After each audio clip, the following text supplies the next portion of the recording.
cuando dijo, no vestirá el hombre como la mujer y la mujer como el hombre.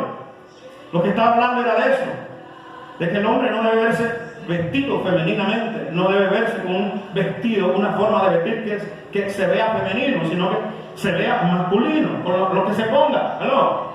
Igual la mujer cuando se vista no debe verse marimacho, no debe verse sino femenina al momento de vestirse. Eso es lo que está apuntando en el Antiguo Testamento esa palabra. Y los religiosos, legalistas, lo que han hecho es tergiversar esa palabra y tratar de hablar de pantalón y de vestido y de falda, cuando ni por ahí cerca se estaba hablando de eso. ¿Estamos de acuerdo? Quise hacer esta pequeña explicación para que podamos entender un poco el por qué el religioso, como no se le revelan las cosas del Espíritu, el religioso intenta atar cabos en su mente natural. Pero cuando usted es un creyente, es una hija de Dios, es un hijo de Dios, espiritual, que va creciendo, que va teniendo relación con Dios, que se le va revelando el rema de las Escrituras, entonces usted va asimilando los misterios del reino y va pudiendo entender mayores profundidades de la verdad de la palabra de Dios. ¿Estamos? Porque usted va creciendo en cuanto a la palabra, pero también en cuanto a intimar con Dios, a tener momentos con el Espíritu Santo a solas, que en la medida que usted va asimilando más la palabra, el Espíritu Santo le va revelando la profundidad de esa palabra y usted la va a poder entender mejor en la medida que va creciendo y que va intimando con Dios a mayores niveles y niveles más profundos de comunión con el Espíritu de Dios. Ahora,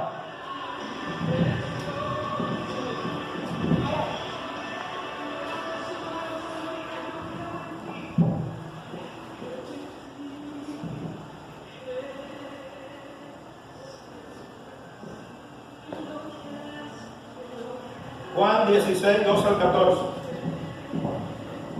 Juan 16, 12 al 14. Vamos a leer allí. Evangelio de Juan. Si alguien lo encontró más rápido. Juan 16. Gloria al Señor, aquí está. Juan 16, del 12 al 14 dice: aún tengo muchas cosas que deciros, pero por ahora no la podéis sobrellevar. Pero cuando venga el Espíritu de verdad, Él os guiará a toda verdad, porque no hablará por su propia cuenta, sino que hablará de lo que oyere, y os hará saber las cosas que habrán de venir. Él me glorificará, porque tomará de lo mío y os lo hará saber. Todo lo que tiene, bueno, hasta allí, os lo hará saber. El Señor está diciéndole a sus discípulos, recuerden que nosotros hoy ya tenemos al Espíritu Santo con nosotros. Ellos no. Sobre ellos no había venido el Espíritu Santo de la promesa. Solamente Jesús había soplado y le había hecho recibir el Espíritu Santo, pero era simplemente el Espíritu Santo venía y se iba. Cuando el Espíritu Santo venía sobre Gedeón, cuando venía sobre Sansón, cuando venía sobre Samuel, cuando venía sobre Elías, Eliseo, el Espíritu Santo venía sobre él y se iba. Pero ahora Jesús le dio la promesa de que el Espíritu Santo vendría y estaría con vosotros, con ustedes para siempre. Sobre ellos no estaba el Espíritu Santo para siempre. Desde que se cumplió la palabra de Joel, capítulo 2, en Hechos, capítulo 2, desde ahí en adelante sí estuvo y está el Espíritu Santo con nosotros para siempre. ¿Aló? Entonces, yo les hago esta explicación para que ustedes puedan entender que Jesús quería enseñarles cosas más profundas, pero no podía. Le dice: tengo muchas cosas que deciros, pero ahora no las podéis sobrellevar. Es decir, ahora no las podéis asimilar, no las podéis entender. Pero él les dijo: cuando venga el Espíritu de verdad, entonces ustedes podrán comprender estas cosas profundas, porque se disciernen espiritualmente por medio del Espíritu Santo. Entonces, cuando vino el Espíritu Santo, ellos comenzaron a entender estas verdades Y Dios le reveló muchísimas verdades al apóstol Pablo. Un apóstol que no tuvo contacto directo con Jesús cuando él desarrolló los 3 años de ministerio. Él solo se le apareció cuando él iba camino a Damasco. Y le dijo, ¿por qué me persiguen? Y lo mandó ante Ananías a una casa, y allá a la casa le mandó a Ananías. Y Ananías lo evangelizó. Y luego Pablo se fue 3 años completitos a una isla, la isla de Arabia. Y allí estuvo en conexión con el Espíritu Santo, porque este hombre conocía las Escrituras. Este hombre era fariseo de fariseos, ¿no? Era doctor en la ley, capacitado por Gamaliel, el mejor teólogo del tiempo de Cristo y de los tiempos contemporáneos de Cristo, llamado Gamaliel, un teólogo, un varón doctor, pero reconocido universitariamente. Y con este hombre Pablo fue capacitado, y era tan religioso que quería defender, que encarcelaba y mataba a los cristianos. Entonces, pero ahora ya él tenía conocimiento de la teología, de la ley de Moisés, pero le faltaba el rema del Espíritu. Y ese rema del Espíritu lo recibió él en 3 años en secreto. Dice que cuando él se convirtió al Señor, él no subió a los apóstoles del Cordero, a los 12 apóstoles del Cordero, sino que se fue a la isla de Arabia y allá estuvo conectado con el Espíritu Santo 3 años. Y todos los misterios del reino le fueron revelados al apóstol Pablo, directos del cielo a Pablo. Entonces, por eso es que había cosas que los apóstoles del Cordero no entendían, sobre todo ellos Pedro. Y por eso un día Pablo tuvo que confrontar a Pedro, porque Pablo tenía la revelación de los misterios del reino de la gracia, el misterio de Cristo, el misterio de la gracia. Y quizás a Pedro, por ser pescador, por no tener una profundidad en conocimiento de que conocía a Pablo, y también la revelación que conocía a Pablo en la profundidad que Pablo conoció, por ese motivo Pedro quizás le faltaba algunos conocimientos de los misterios del reino de la gracia, porque se querían abocar a la ley, a la circuncisión y a muchas otras cosas que se practicaban en los judíos, en el judaísmo. Y Pablo defiende eso. Por eso yo no concibo, y esto queda aquí claro para que ustedes lo tengan como fundamento, que nadie que venga con un evangelio del judaísmo, ya no le llaman judaísmo sino mesianismo, el que predica a Cristo pero sigue las normas del judaísmo, ya no se le llama judaísmo sino mesianismo, porque reconocen a Jesús como Mesías, pero siguen las mismas normas del judaísmo. Es decir, celebran toda la fiesta, y no hay pecado en celebrar las fiestas, hermanos. Nosotros celebramos muchas de ellas, pero con la revelación del nuevo pacto. Por lo menos la primicia la revelamos, pero con la revelación del nuevo pacto podemos entender lo que es la Pascua de la resurrección. Amén. Ellos tienen otra Pascua, que es la Pascua judía. ¿Aló? Y así sucesivamente. Ellos guardan todas las leyes, todas las fiestas, y algunos de ellos hasta se visten como judíos. Entonces, nosotros, la pelea de Pablo con Pedro fue esa, que no se judaizara a los creyentes gentiles. ¿Aló? Que las normas judías no se aplicaran a los creyentes gentiles. Todo esto tiene que ver con misterios del reino, cosas profundas, cosas más allá de lo natural. Y por eso no podemos pretender aquí nunca que alguien venga mañana pasado con una enseñanza de judaísmo, de mesianismo, y no vamos a recibir esa enseñanza como parte del reino, que ahora hay que judaizarse, que ahora hay que llamar esto es así, esto es las raíces hebreas, y por ahí empieza, y cuando viene a ver la iglesia está toda ¿qué? Enredada con preceptos de judaísmo. Y entonces nosotros, yo les doy estos fundamentos porque debo aprovechar estos cortos días que estoy acá para dejarles fundamentos apostólicos, fundamentos de la gracia, fundamentos firmes, para que ninguno se pueda levantar por ahí escuchando a cualquier otra, porque hay mucha gente ya enseñando ese evangelio mesiánico. Entonces no se van a dejar arrastrar por este evangelio nunca, porque Pablo lo recibió, un evangelio de gracia, sin que se judaizaran. Y estos misterios profundos del reino los recibió Pablo y los ha enseñado en las Escrituras. Y hay muchas verdades que están allí en las Escrituras. que cuando usted se mete en la intimidad con Dios, en el secreto con Dios, el Espíritu Santo te revela profundidades, verdades, más allá de la mente natural que usted tiene, más allá de lo que usted puede interpretar, entender en su corta interpretación de las Escrituras. Dígale que está a su lado, dígale, es hora de qué?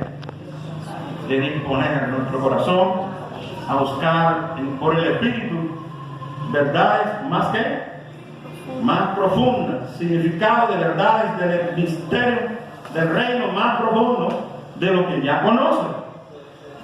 ¿Aló? Entonces, vamos a ver tercer fundamento o diseño.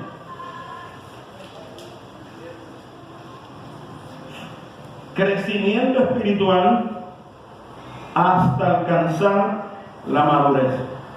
Crecimiento espiritual hasta alcanzar la madurez. Yo le invito a buscar en 1 Corintios capítulo 2, 6 al 10.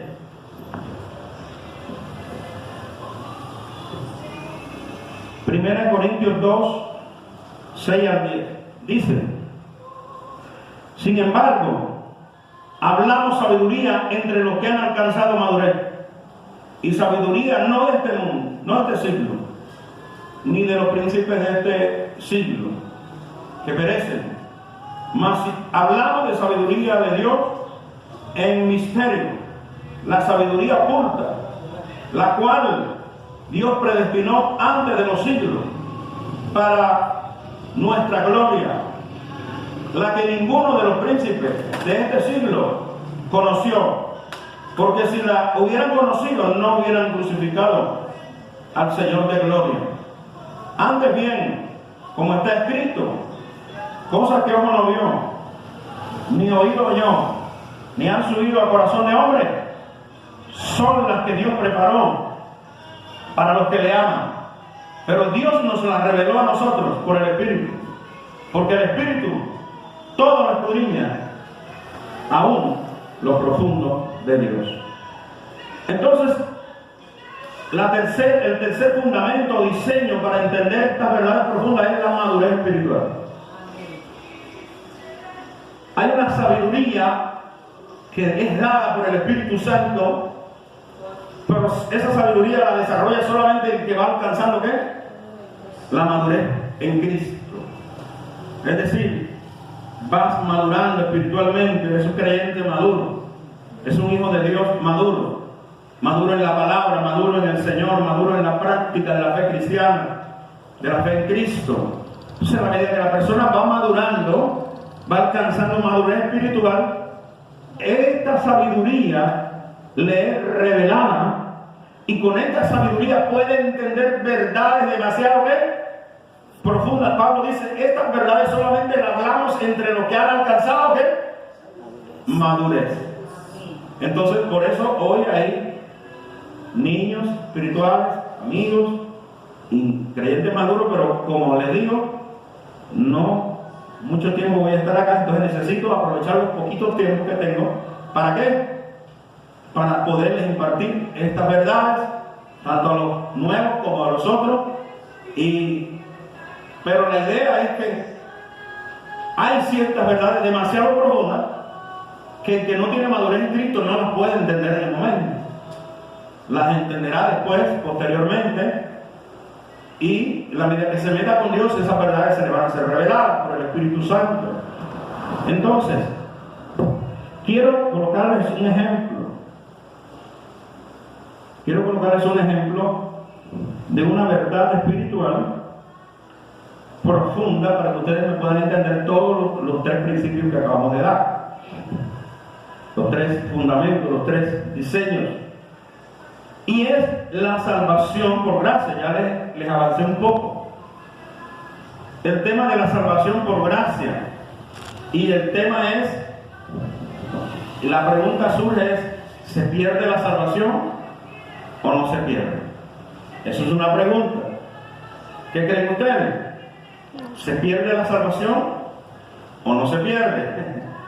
Esa es una pregunta para los que han alcanzado madurez, pero sin embargo yo no los voy a dejar con la duda. Es decir, por eso estoy hablando aquí de misterios del reino. Hay muchos misterios, pero hay uno que es el más interesante y el que nos interesa saber a nosotros, que es que si la salvación se pierde o no se pierde.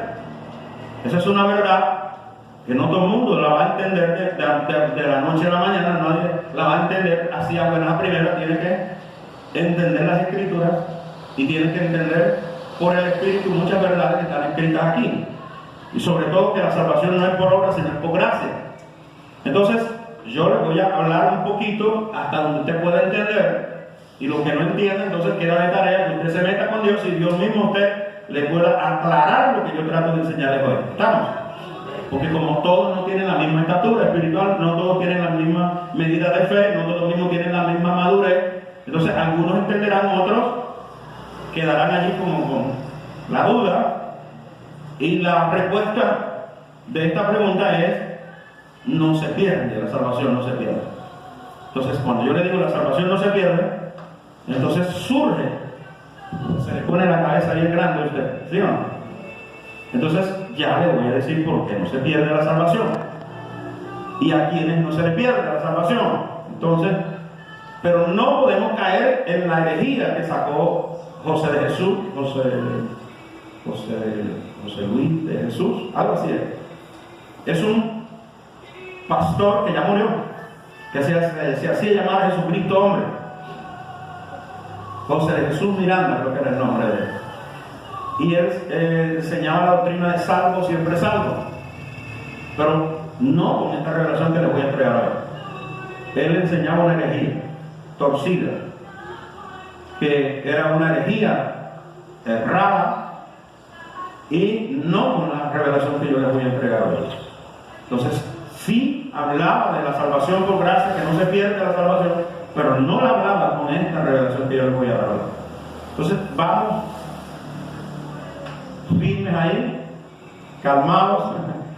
Dígale al que está a su lado: cálmese, no se salte. Dígale: no se salte, ya el pastor le va a explicar.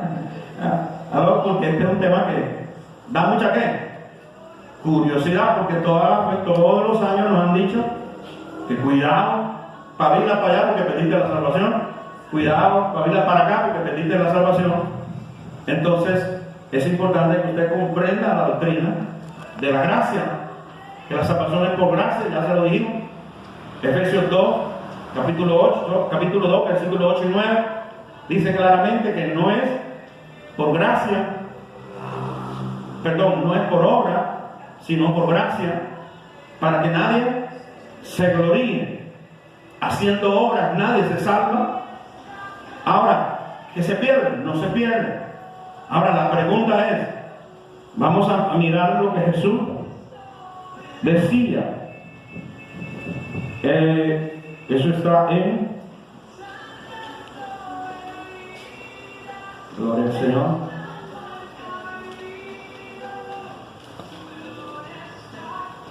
Lucas 10:20. Alguien me busca Lucas 10:20. Me lo lee en voz alta. Lucas 10:20. ¿Quién lo encontró? Lucas 10:20.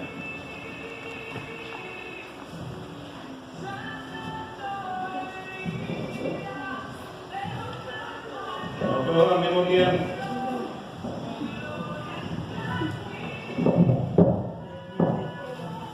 ¿Quién lo encontró?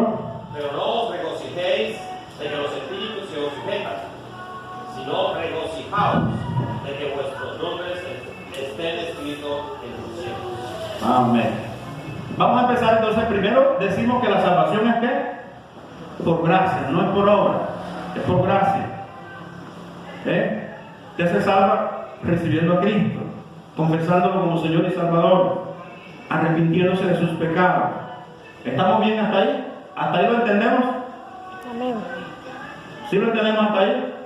Que no es por obra, es decir, es confesarlo a Jesucristo, que se recibe la salvación, arrepintiéndonos de nuestros pecados. Entonces, por medio de la muerte y resurrección de Cristo, nosotros somos ¿qué? Salvos. Hasta ahí va bien, ¿cierto? Hasta ahí lo entendemos. Bueno, entonces seguimos. Ahora, cuando yo digo que no se pierde la salvación, no estoy diciendo que todos los que están en una congregación, sea embajada, sea cuadrangular, sea asamblea, cualquiera que sea el nombre de la congregación, no todos los que están dentro de una congregación se puede asegurar que están salvos. ¿Aló? Si el mismo Jesús le dijo a los 70 que mandó de 2 en 2, cuando ellos regresaron contentos. Ellos regresaron ¿qué?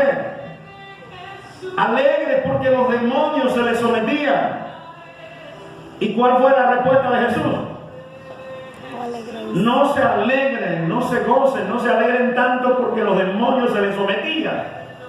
Alégrense y gócense de que su nombre esté inscrito en el libro de la vida. Eso es lo que usted tiene que asegurarse. Hay un texto aquí que hoy no alcanzamos a dar, ¿no? Pero hay un texto aquí donde dice que es decir, desde antes de fundar el mundo ya se sabía quién estaba inscrito en el libro de la vida. Hay un texto en la Biblia, está en Apocalipsis. Hoy no se lo voy a dar porque no alcancé el tiempo de hoy no nos alcanza para ver esa otra segunda parte. Pero hay un texto en la Biblia que dice claramente que ya, desde antes de fundar el mundo, ya Cristo estaba planeado la redención de Cristo, y Cristo nos había redimido y ya estábamos inscritos en el libro de la vida. Porque recuerden que Dios vive en un pretiempo ¿qué? Presente, eterno. Entonces, lo que para nosotros tuvimos que esperar que se fundara el mundo, tuvimos que esperar que Cristo viniera, muriera, resucitara. Para Cristo, para Dios, ya era una realidad. Recuerde, Él no vive en presente, pasado y futuro. Él vive en un tiempo eterno presente. Entonces, antes de fundar el mundo, ya tenía listo ya quienes estaban inscritos en el libro de la vida y quienes no. Estaban escritos ya, todo el mundo. Entonces, estas son verdades demasiado profundas. Ahora, nosotros que predicamos el Evangelio sabemos quiénes están inscritos. No. Por eso dice, y será predicado este Evangelio del reino en todo el mundo para testimonio a todas las naciones. Los que son de Dios van a escuchar la voz de Dios. ¿Aló? Los que están inscritos en el libro de la vida desde antes de fundar el mundo, los que fuimos escogidos desde antes de fundar el mundo, los que fuimos predestinados desde antes de fundar el mundo, los que fuimos bendecidos desde antes de fundar el mundo, vamos a escuchar la palabra y vamos a recibir el Evangelio del reino. Y vamos a vivir de manera diferente. ¿Aló? Otros van a escuchar la palabra y van a recibir a Cristo, pero no van a vivir diferente. Van a seguir la misma rutina, el mismo pecado, la misma cosa. Van a seguir practicando el pecado. A esos no han nacido de Dios. Y pueden bautizarse, pueden ser ministros del Señor, pueden ser lo que sea, pero no se les ha revelado el reino, porque Efesios 2:10 dice que fuimos creados para buenas obras, para que anduviéramos en ellas. O sea, cuando nosotros somos salvos, solo somos salvos por gracia. No me toca hacer nada para recibir la salvación. Pero cuando yo recibo la salvación y tengo un nacimiento espiritual, entonces ahora yo camino en buenas obras como resultado que soy un hombre o que usted es una mujer salva. ¿Aló? El que es salvo, el que nace de nuevo, comienza a caminar en una vida nueva, en una vida distinta, en buenas obras, pero como un resultado. No que tú tienes que hacer buenas obras para salvarte, no, es decir, tú haces buenas obras, caminas en un estilo de vida diferente. ¿Por qué? Porque naciste del Espíritu, fuiste regenerado por el lavamiento de la palabra y del Espíritu Santo, con un nacimiento espiritual, y tu vida comienza hacia un crecimiento espiritual. Cuando usted va creciendo, el niño, ¿qué pasa cuando nace? No puede caminar. Cuando ya empieza a dar solito, pasito, se cae varias veces, pero no se queda en el suelo, sigue parándose hasta que ya no se cae más. ¿Aló? Así es la vida espiritual también. La gente viene a Cristo y no de la noche a la mañana, todo el mundo da lo que los cambios de una vez, todo, el 100%. Hay unos que sí. Jesús lo dijo. Algunos dan fruto, la parábola del sembrador, al 100%. Hay gente que sí. Pero hay otros que no, dice al 60%, es decir, al 60% de frutos. Y todavía hay otro grupo que no da ni el 100% ni el 60%, sino que dan el 30%, dice al 30%. Pero estos también están dando testimonio, están dando fruto, aunque solamente es un 30% de fruto. Pero la meta es ayudarle, meterle palabra, meterle fundamento, llevarlo a un crecimiento espiritual para que también den un ¿qué? Un 100%. Pero no de la noche a la mañana todo el mundo llega a tener el nivel de una vez de un 100% de fruto, de resultado. Entonces no juzguemos a los que van en un 30%, a los que van en un 60%, porque ya usted alcanzó un 100%. ¿Aló? Dígale que está a su lado. Entiende a los que llevan 30 y a los que llevan 60. Dígale. Si ya usted está grandecita o grandecito, entienda a los que llevan un 30, entienda a los que llevan un 60. No los juzgue, no los condene, no los force. Deje que el Espíritu Santo trabaje en ellos. Eso sí, acérquenlos más a Dios. Porque entre más ellos no se acerquen a Dios, menos van a crecer. O sea, hay que apoyarlos, ayudarlos, aconsejarlos, orientarlos, acercarlos ¿a quién? A Dios, porque es en la presencia del Espíritu de Dios. Es el Espíritu Santo el que los va a llevar ¿a qué? A crecer hasta dar el 100%. Porque fuimos creados ¿para qué? Para buenas obras. Y yo le voy a invitar a que vaya conmigo bien rápido en Efesios capítulo 1. Versículo 3 al versículo 14, que dice: bendito sea el Dios y Padre de nuestro Señor Jesucristo, que nos bendijo con toda bendición espiritual en los lugares celestiales en Cristo. Yo le pregunto, ¿usted está bendecido? Amén. ¿Usted está bendecida? Amén. Claro, Cristo nos bendijo en lugares espirituales antes de fundar el mundo. Por medio de Cristo nos bendijo. Usted está bendecida, usted está bendecido. Por eso accese a los frutos de la bendición. ¿Aló? Porque ya usted no va a luchar para ser bendecido, no, ya usted está bendecido, ya está bendecida, pero necesita accesar los frutos de la bendición, los resultados de un hombre o una mujer bendecida. Entonces hay que accesar a esos resultados. De buscar la bendición no, porque ya la bendición la tenemos. Antes de fundar el mundo ya la teníamos. Ahora dice, según nos escogió en él antes de la fundación del mundo. ¿Qué hizo el Señor? Nos escogió desde antes de qué? De fundar el mundo. Ya estábamos escogidos. Escúcheme, el que nace de nuevo fue escogido ¿de qué? Fuimos escogidos desde antes de que Dios fundara el mundo. Ya estábamos escogidos. ¿Aló? Y seguimos leyendo. Y dice,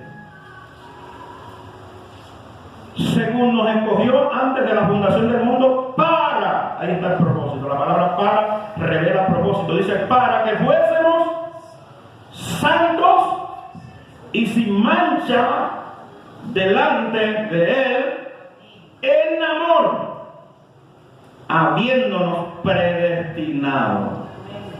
Nos dio un destino mucho antes de que existieran, para ser adoptados hijos suyos. ¿Fuéramos qué? Adoptados como hijos suyos por medio de Jesucristo, según el puro afecto de su voluntad, para alabanza de la gloria de su gracia, con la cual nos hizo aceptos en el amado, en quien tenemos redención por su sangre, el perdón de nuestros pecados según la riqueza de su gracia, que nos hizo sobreabundar para con nosotros en toda sabiduría e inteligencia, dándonos a conocer el misterio de su voluntad, según su beneplácito, el cual se había propuesto en sí mismo, de reunir todas las cosas en Cristo, en la dispensación del cumplimiento de los tiempos, así las cosas que están en los cielos, como las que están en la tierra. asimismo tuvimos herencia, habiéndonos sido predestinados conforme al propósito del que hace todas las cosas según el designio de su voluntad,